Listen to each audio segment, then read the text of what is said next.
നേത്ര സംരക്ഷണത്തിന് നമ്മുടെ Ahalya. Ahalya foundation eye hospital, കേരളത്തിൽ എല്ലായിടത്തും. 10 വയസ്സുകാരിയെ പീഡിപ്പിച്ച കേസിൽ ഓട്ടോറിക്ഷ ഡ്രൈവർക്ക് 6 വർഷം കഠിന തടവും 25,000 രൂപ പിഴയും ശിക്ഷ വിധിച്ചു.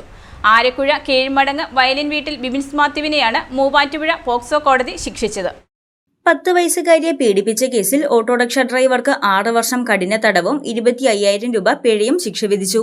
ആരക്കുഴ കീഴ്മടങ്ങ് വലിയ വീട്ടിൽ ബിബിൻസ് മാത്യുവിനെയാണ് മൂവാറ്റുപുഴ പോക്സോ കോടതി ജഡ്ജി ജി മഹേഷ് ശിക്ഷിച്ചത്. പിഴത്തുക അടച്ചാൽ അത് ഇരയായ പെൺകുട്ടിക്ക് നൽകണം. പിഴയൊടുക്കിയില്ലെങ്കിൽ 5 മാസം കൂടി അധിക തടവ് അനുഭവിക്കണം. 2022 മെയ് 30-ന് ബന്ധുവീട്ടിലേക്ക് ഓട്ടോറിക്ഷയിൽ പോവുകയായിരുന്ന 2 പെൺകുട്ടികളിൽ ഒരാളെയാണ് ഡ്രൈവർ ലൈംഗികമായി ചൂഷണം ചെയ്യാൻ ശ്രമിച്ചത്. അധ്യയന വർഷം ആരംഭിച്ച് സ്കൂൾ തുറന്നപ്പോൾ കുട്ടിയെ തന്റെ അധ്യാപികയോട് പീഡന വിവരം വെളിപ്പെടുത്തി. തുടർന്ന് സ്കൂൾ അധികൃതർ നൽകിയ പരാതിയുടെ അടിസ്ഥാനത്തിലാണ് പോലീസ് കേസ് രജിസ്റ്റർ ചെയ്തത്. ഡിവൈഎസ്പി മുഹമ്മദ് റിയാസ്, SI-മാരായ CP ബഷീർ, SN ഷീല എന്നിവരാണ് കേസന്വേഷിച്ച് കുറ്റപത്രം സമർപ്പിച്ചത്.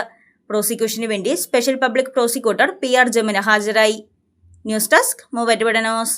പഠനത്തിനപ്പുറം ജീവിതം തൊട്ടറിയാം. ഭാവിയെ രൂപപ്പെടുത്തുന്ന അറിവിന്റെ തിരുമുറ്റം നിർമ്മല കോളേജ് മൂവാറ്റുപുഴ. റാങ്കുകളുടെ തിളക്കമാർന്ന പാരമ്പര്യം. NAC A++ മികവിന്റെ കരുത്തിൽ വിജയത്തിലേക്കുള്ള നിങ്ങളുടെ ഉറച്ച ചുവടുവെപ്പ്. ഇവിടെ സ്വപ്നങ്ങൾക്ക് ചിറകുകളുണ്ട്. നിങ്ങളുടെ സർഗാത്മകതയെ ലോകത്തിന് മുന്നിലെത്തിക്കാൻ നിർമ്മല കൂടെയുണ്ട്. വെറുമൊരു ബിരുദമല്ല, മികച്ചൊരു കരിയർ.